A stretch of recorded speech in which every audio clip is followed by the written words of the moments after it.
57-year-old Vance Bolter, suspected of assassinating one Minnesota lawmaker and nearly killing another, was found overnight by police. He is said to have willingly turned himself over to officers after being found in a field.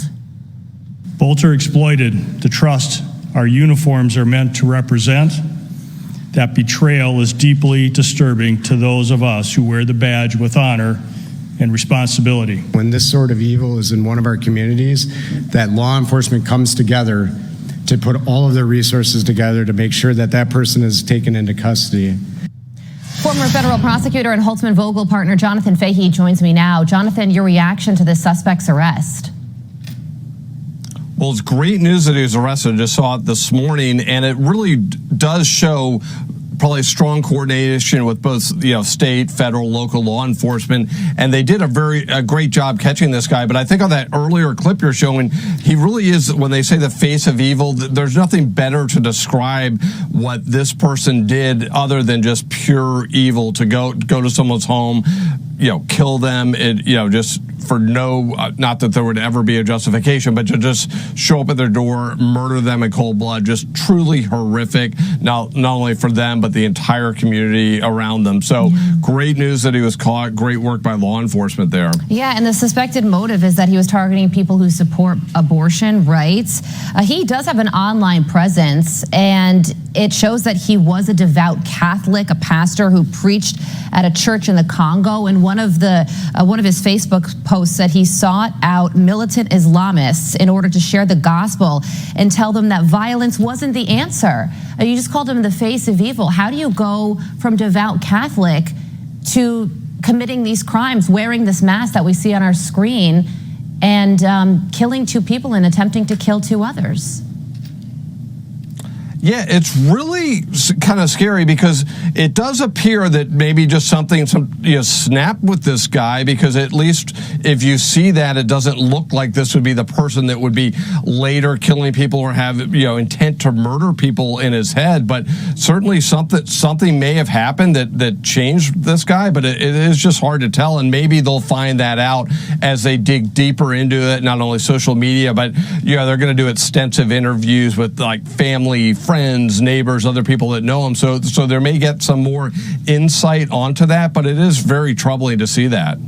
Yeah, and then one of the other major elements of this case, Jonathan, is that he didn't impersonate a police officer. And that's something that you can't undo, you can't unsee. Are you concerned about copycats when it comes to this, and how does law enforcement mitigate that? Yeah, I would be concerned about copycat people doing this. Also, the other thing is, it sort of erodes trust in law enforcement. Not that law enforcement didn't do a phenomenal job here, but now if people encounter law enforcement, particularly in that area, they may be hesitant to either cooperate with them and things like that. And you have so many instances now of these swatting instances where people call 911 on unsuspecting homeowners and police come, and you do think there's more potential violence because of this.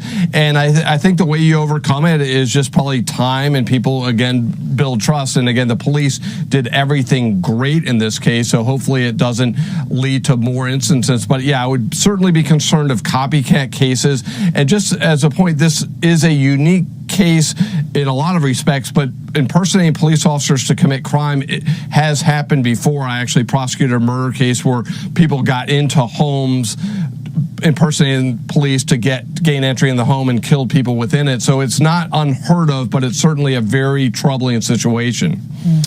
A 2-day manhunt, and now the suspect is behind bars, facing 40 years for each count. Sheets of body armor or bullets or any of that?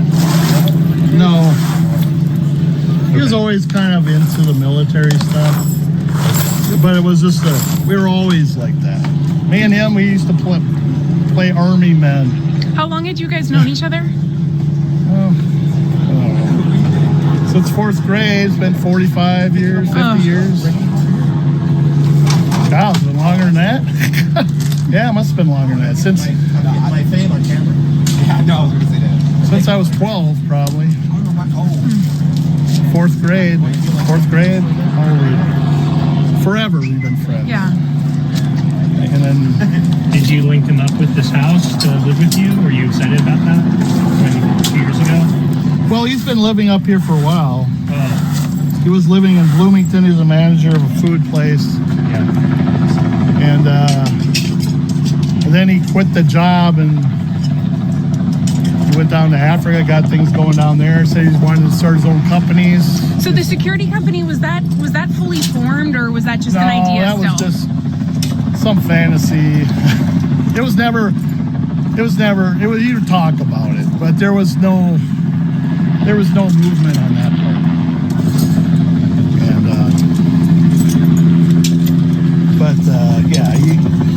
And, he always had a fascination with military equipment, so do I, but I'm 100 miles away from killing people. Apparently in his manifesto there was some stuff about Planned Parenthood. He had a manifesto? Yeah. I didn't know about that. Was there any beliefs about abortion? Or? Yeah, he was a strong, but he hasn't talked about abortion for years. I mean, this goes back through the 90s. He really hated abortion. But we hardly ever talked. I haven't talked really about abortion for him for years. I mean, and nothing that it was at length. That was at length. And I was still kind of unsure, like, how did people know you had financial troubles? Like, you just heard that from him? Well, he was trying to find it. He would always want to work, like 7 days a week, work. He was trying to get money to start his businesses and all that. So, Yeah. But he didn't like. I don't like abortion, but Yeah. I don't go to this extreme. What did you know about these, like, squad cars he had? Like, what the deal was with these cars he had? Well, he was going to use them for his security company. Oh. So he bought them, and he was trying to start it up. So Because we've seen 2 today. Like, do you know how many of those he had? yeah, I forgot that he had 2. He has one.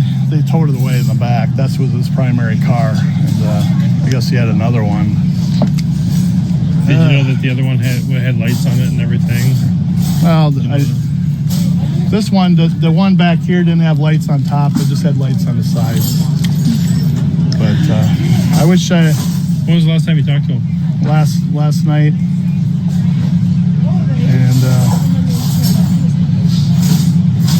and I wish I could go back in time and stop him. Say something to stop him.